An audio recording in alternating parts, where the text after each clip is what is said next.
That's it, guys. That's it. Okay.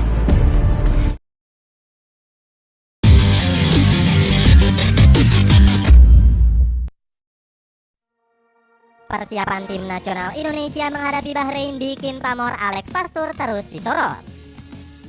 Pelatih asal Amsterdam ini memperlihatkan aura raja taktik yang sangat kuat. Bahkan Patrick Kluivert sebagai nahkoda utama timnas Indonesia semakin tenggelam. Pertandingan kontra Bahrain juga bakal menjadi ajang balas dendam untuk para pemain skuad Garuda. Oleh Romeni, Tom Haye, Rizky Ridho hingga Calvin Verdong siap berduel dengan para bintang Bahrain.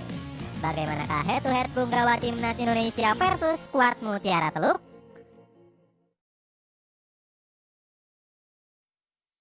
Latihan keras Alex Pastur bangkitkan timnas Indonesia.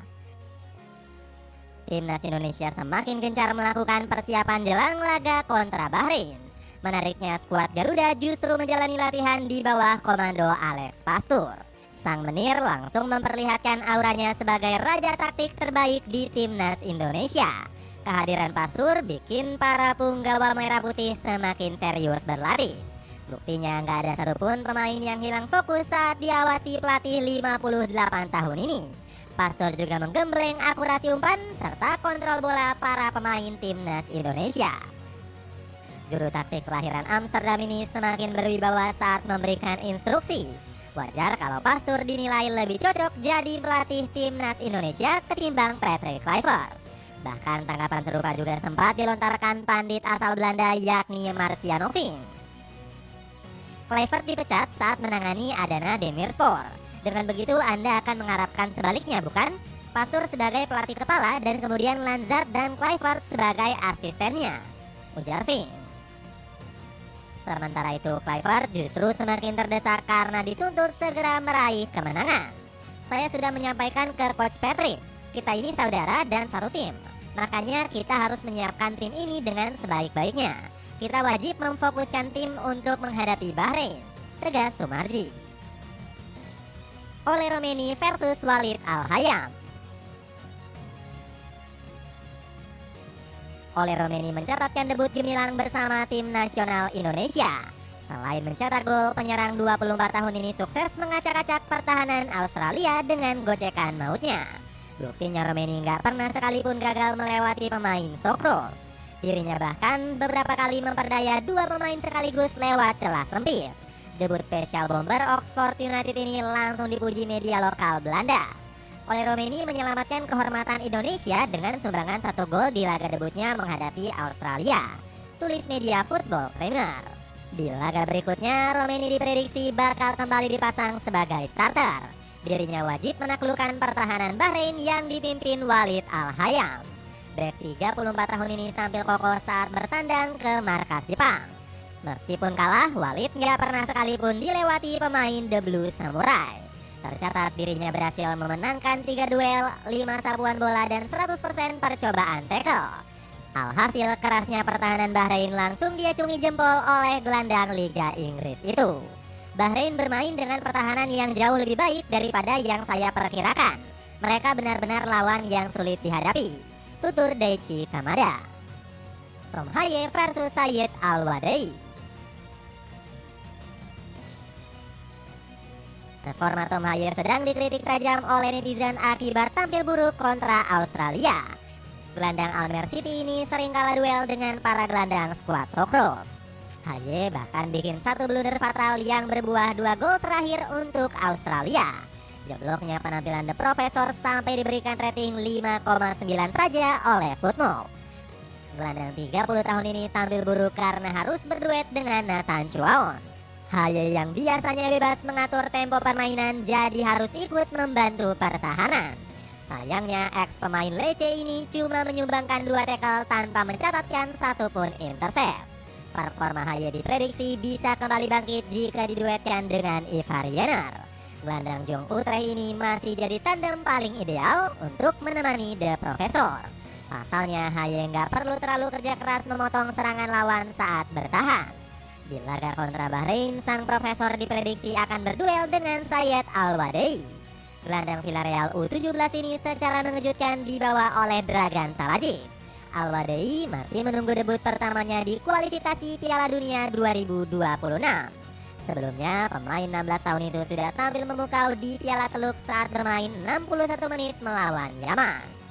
Bukan hanya Al-Waday, permainan Haye berpotensi diganggu oleh Komail Al-Aswad. Gelandang veteran 30 tahun ini tampil apik di pertemuan sebelumnya kontra timnas Indonesia. Al-Aswad mencatatkan 43 operan sukses serta menciptakan peluang terbanyak di laga tersebut. Dapatkan jaket half zipper dengan motif warna polos yang bisa buat penampilanmu makin menarik dengan 70 ribuan aja. Cek link di bawah ini. Rizky Ridho versus Mohamed Marhun. Rizky Ridho diprediksi akan kembali menjadi starter saat menjamu Bahrain. Bek Persija Jakarta ini akan menggantikan Mesiljers yang sudah kembali ke Belanda akibat cedera. Pemain dari FC Twente ini tampil buruk di laga terakhir karena kurang cocok dengan skema 3 back. Hilgers lebih terbiasa bermain pakem 2 defender di level klub. Sementara itu Ridho justru sangat terbiasa dengan skema 3 back di Persija Jakarta. Selain itu, bek kelahiran Surabaya ini juga menjadi andalan dalam formasi 3-4-1-2 racikan Sintayong. Ditambah lagi, Ridho juga sudah terbiasa bermain dengan Idzes ketimbang Hilgers. Jika starter kontra Bahrain, ex-pemain Persebaya Surabaya ini akan mengemban tugas yang sulit.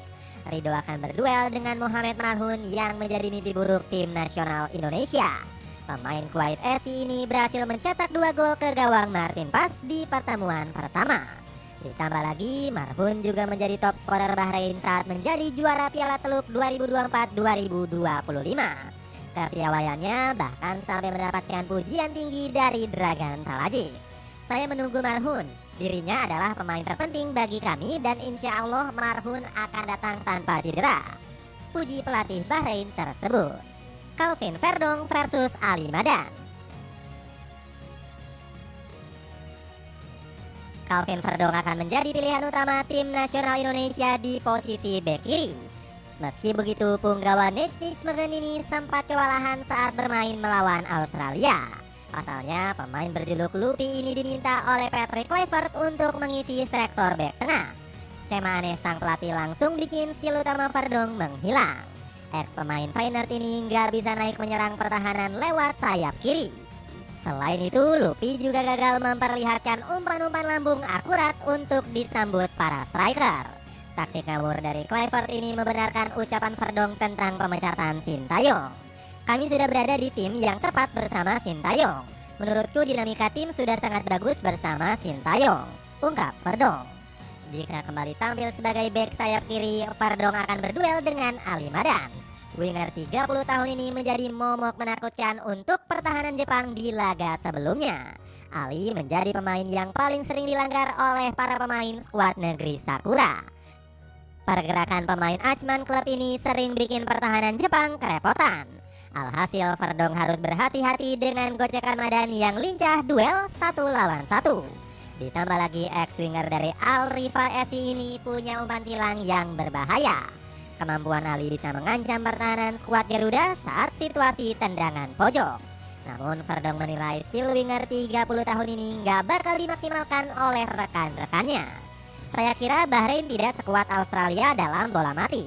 Tentu kami perlu menjadi lebih baik dalam situasi bola mati dan juga memperbaiki sikap tentang antisipasi dalam bola mati, ungkap Verdong. Kamu bisa dapetin sepatu running Adidas